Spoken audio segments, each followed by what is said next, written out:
the one source, Sports Card Nation. The hobby is the people. Sports Card Nation. What is up, everybody? Welcome to episode 387 of Sports Card Nation podcast. Want to thank our great sponsors, Iron Sports Cards, Sports Collectors Digest, Hobby Hotline, Upper Deck, and a new sponsor coming soon. Can't reveal just yet, but happy to have them aboard, and we'll be breaking that news shortly. But let's talk about today's guest, acclaimed artist. He can do really anything: wildlife, nature, character, people. But he's famous for doing athletes and sports art, and his work's been used by Tops and Upper Deck. And we've had artists on before, and I've always said, right, the cards are all works of art in their own right, and this gentleman epitomizes it. And I'm talking to none other than acclaimed artist James Fiorentino. And first time he's been on the show, and glad to have him. And we learned some stuff, or I learned some stuff, and he is active, and he's a former great athlete in his own right, and we're going to learn more about that as well. So with that being said, let's get the show started.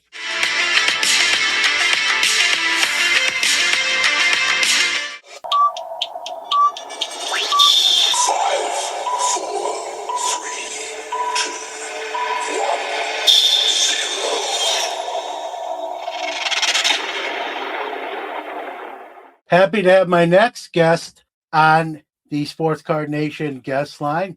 He is a acclaimed, amazing artist. He can pretty much paint anything, wildlife, you name it, but more known for his work in the sports art field. And happy to have him on. I've seen his work for many moons, but finally happy to have him here on the podcast today. James Fiorentino, welcome.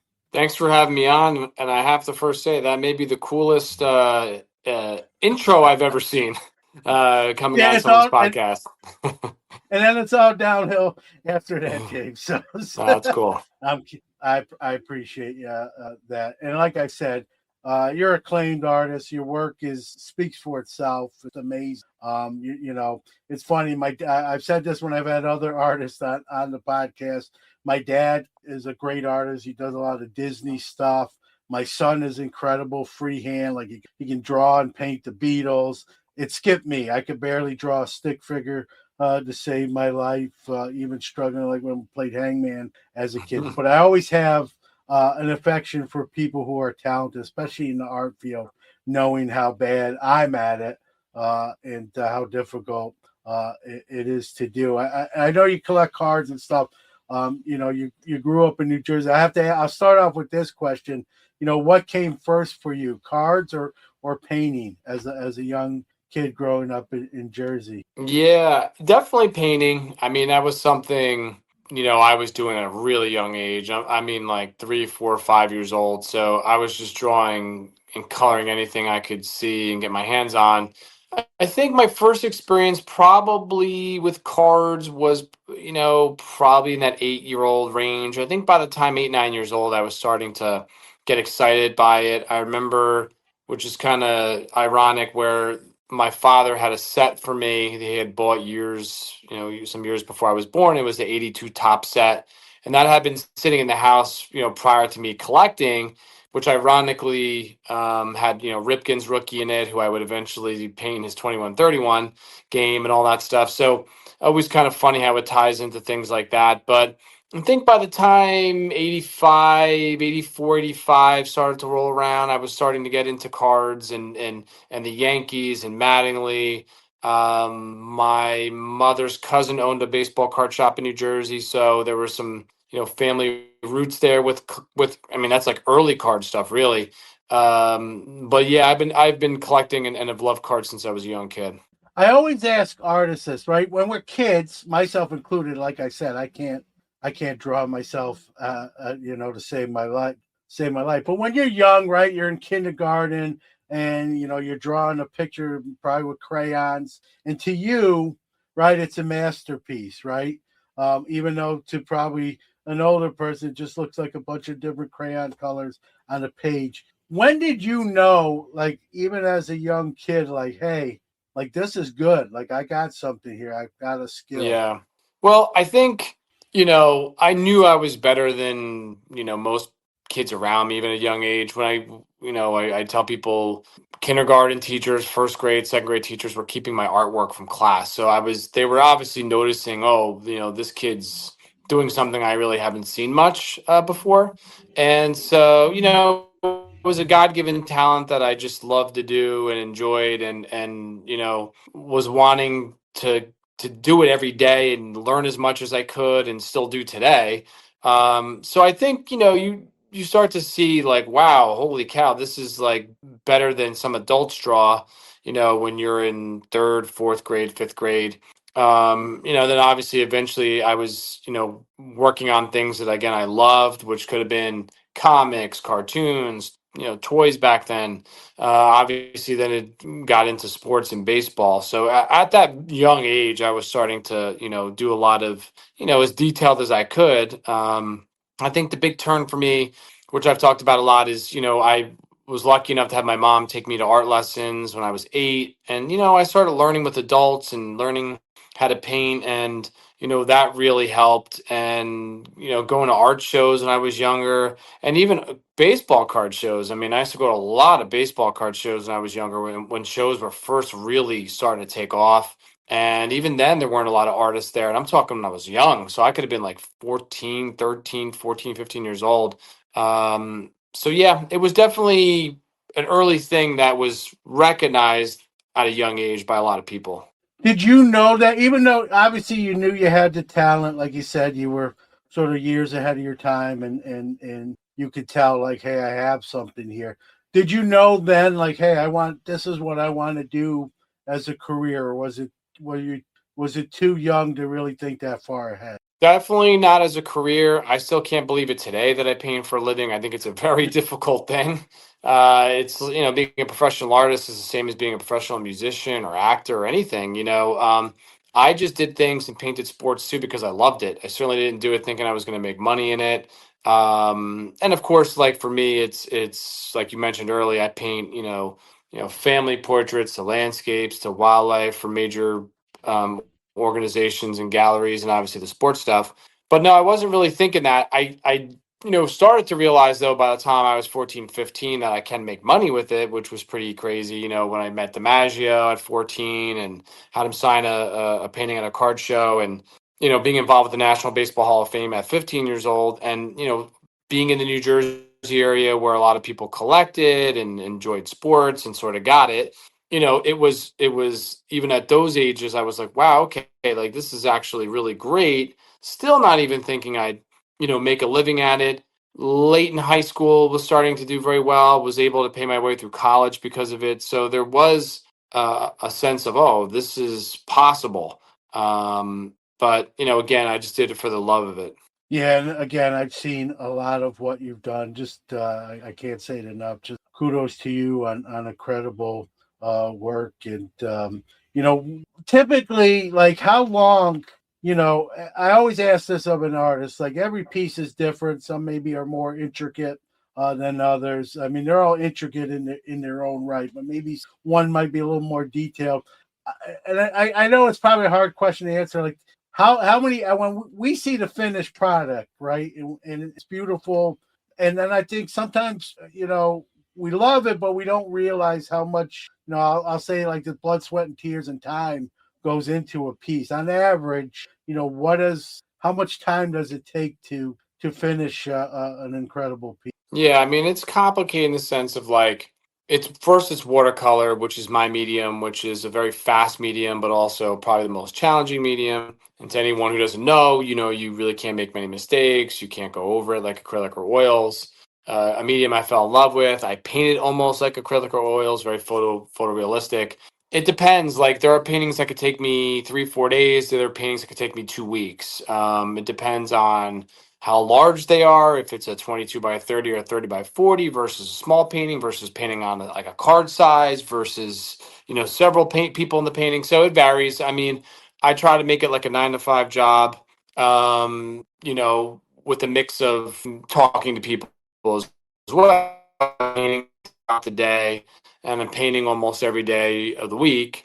So it's, it takes time. There are paintings you could finish one a week, you could finish two in a month, you could finish six in a month, again, depending on the size. But it probably is a lot more than I think sometimes. And, I'm lucky to have kind of mastered it in the sense of I've been painting watercolor for over 30 years now. So You mentioned watercolor and it's sort of the higher degree of difficulty, right? Like you don't get any mulligans or do-overs. So you've got to be precise, you got to have a steady hand. What was it about watercolors that drew you to that rather than another medium? yeah, I mean, there's something I loved about it when I was young. I joke around saying maybe it wasn't messy or smelled bad like oils when you're mixing paints and stuff. And I had painted in every medium growing up Yeah. and even in college. Just the way it flows, the way I controlled it. I think for what I love to paint, which is a lot of detail, it allowed a lot of, detail and grit, and it just had a different feel to it. I think that's why I always, I keep painting it, because I feel like, it separates me from a lot of artists, in how I paint it. So just something there, and it also lends itself really beautifully, I think, to sports, especially baseball, especially actually painting vintage cards and things like that, because it's just that watercolor has that old school feel to it. So it's worked out really well that way. Now, I have a feeling I sort of know the answer, but it may not be as simple as I think. Use a technique called a dry brush technique. Is it as simple as it sounds, where you're just not using where when you're painting, the average person, they're dipping their paintbrush into a cup of water and then into the paint where it's not as wet. Is it as simple as that, or am I simplifying it too much? I think it's like anything else. The more you experience something, the more you do it, you figure it out. However, there's always everybody has a different way of doing things, and it's funny because let's say maybe a month ago I did a watercolor demo for a local watercolor society, and I don't do them often just based on time and everything. But I was like, yeah, I'll be happy to do it. And even the people in the room were laughing because I do stuff very differently, and it was unique, and they can't figure out how I'm doing it. And sometimes I say, I don't even know how I'm doing it. It just kind of comes out and you figure it out along the way. And that's the beauty of anybody creating any kind of art. So I do think there are techniques that I do that a lot of people wouldn't be able to do, or they quit while doing it. They think they're making a mistake. To get very technical with it, it's, I use a very heavy paper, you're scraping away paper, you're doing this and that. And again, that's trial and error and figuring out over many, many years what brushes, what paint, what paper. And so anyway, yeah, I think that if a teacher is teaching you, certainly you can kind of figure that stuff on your own, but it takes a lot of time and effort, to be able to learn it. Yeah, no doubt. Like I said, you're talking to someone who could barely draw a stick figure. Time for a quick break, but we'll be right back. For nearly 50 years, Sports Collectors Digest has been the voice of the hobby, bringing you comprehensive coverage of the sports collectible industry. From industry news, auction results, market analysis, and in-depth stories about collectors and their collections, Sports Collectors Digest has everything you need to know about the hobby. SCD is also your leading source for listings of sports collectible dealers, card shops, card shows, and the latest from the industry's top companies. To check out all the latest news or to subscribe to the hobby's oldest magazine, visit sportscollectorsdigest.com or call 1-800-829-5561.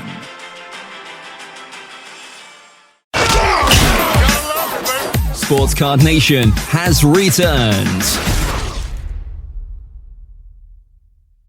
You're an accomplished athlete as well. You played baseball, including in college. Do you think being a baseball player and athlete, does that help you as an artist when painting athletes, or is it really are they mutually exclusive? It's a good question. I do think it helps. I think that in anything, there's a trueness and an honesty to the way you paint and what you love and a passion. I think maybe certainly I know what may look right or really cool to someone, size wise, cropping wise, certain ways people throw something, swing.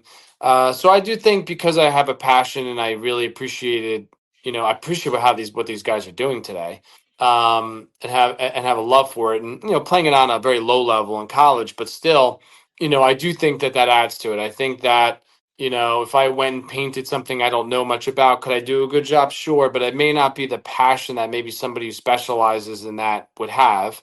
I certainly feel like you see that same thing in my work, in my landscapes or portraits of people and wildlife, which I love. So I think it certainly helps, especially for growing up playing basketball, baseball, and football, and being a fan of it, and especially in baseball.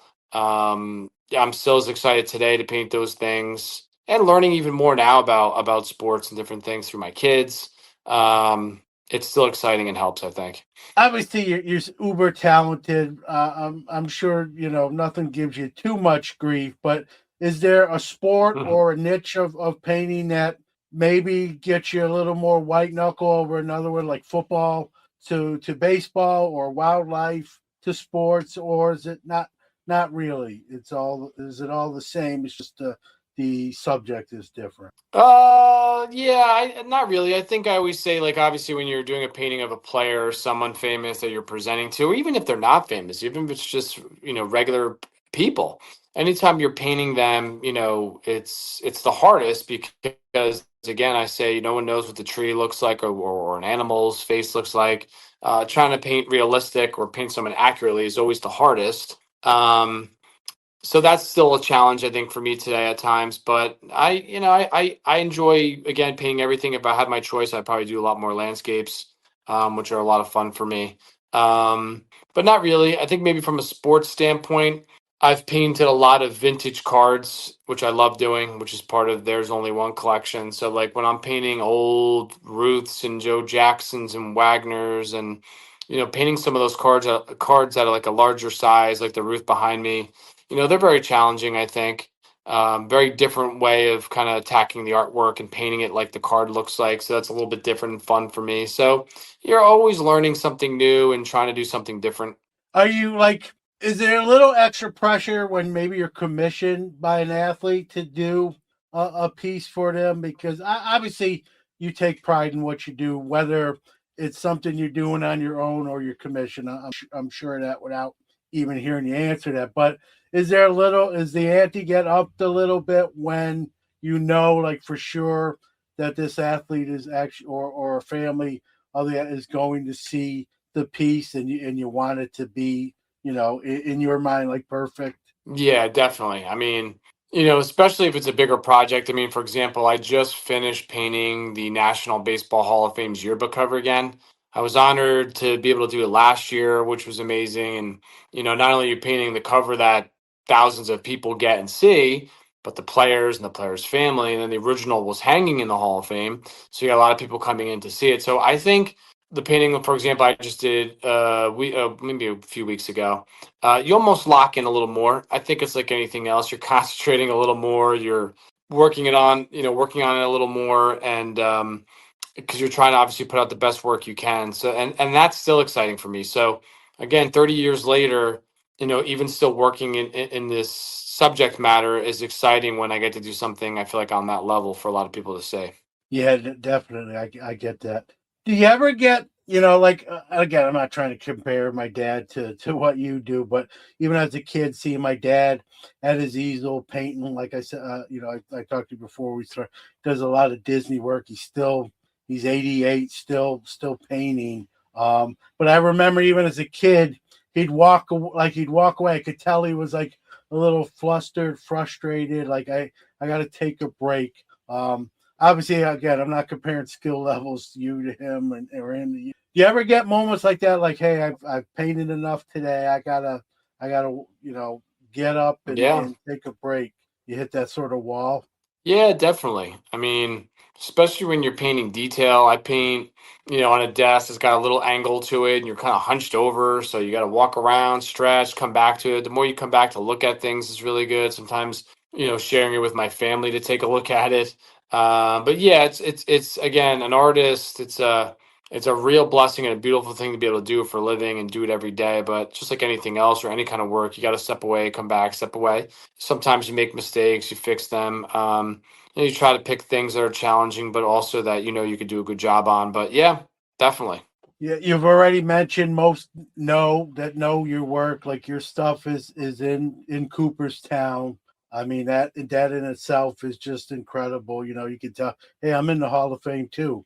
Maybe I didn't hit 700 something home runs, but I'm there. In artist terms, you're worthy.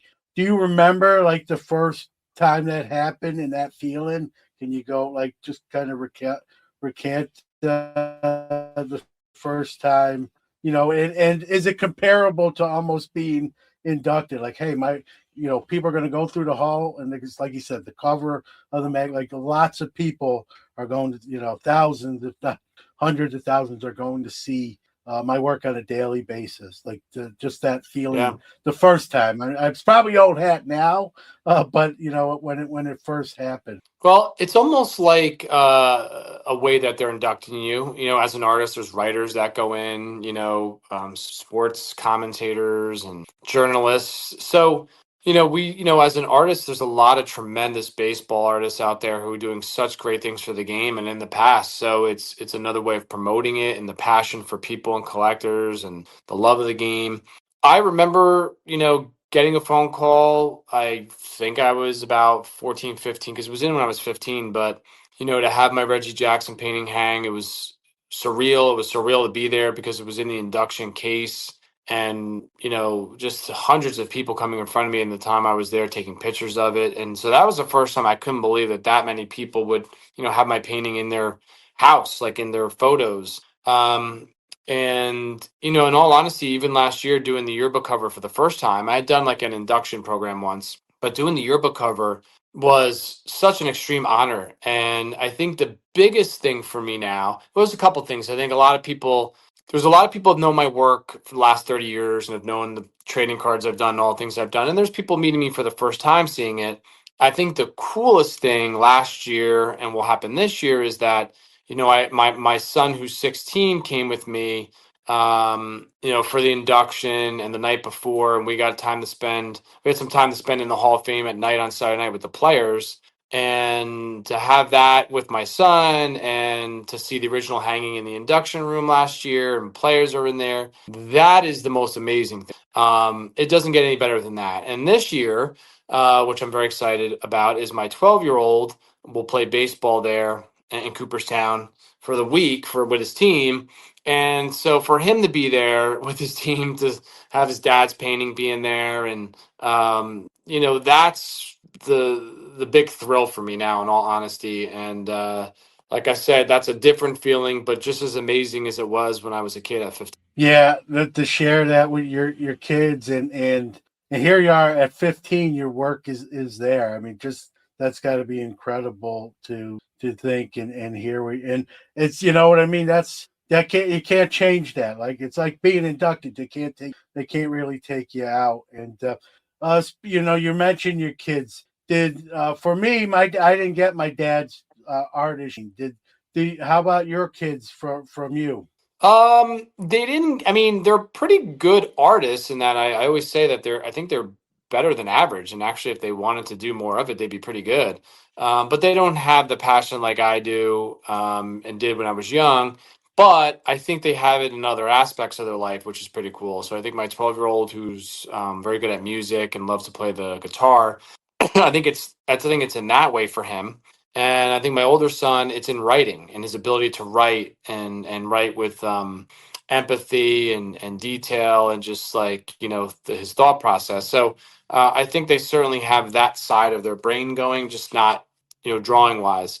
And that's fun to see. So I'm a vintage guy. I collect modern cards too. I don't want to but I'm heavy vintage guy. I've always said on the show, when other artists have been on the show, art is such a fabric and an integral part of trading cards from the early days, and even today. It's still it's always been intrinsic and important. And sometimes I get mad, James, when I feel like people don't give art and artists enough credit for some of the things we're seeing today. They just think, I think sometimes with AI, which I know is a great tool, but it makes things sometimes easier and makes us lazier, myself included. I don't think artists and art gets enough credit for trading cards of the past and even the products that we have today. As an artist yourself, I mean,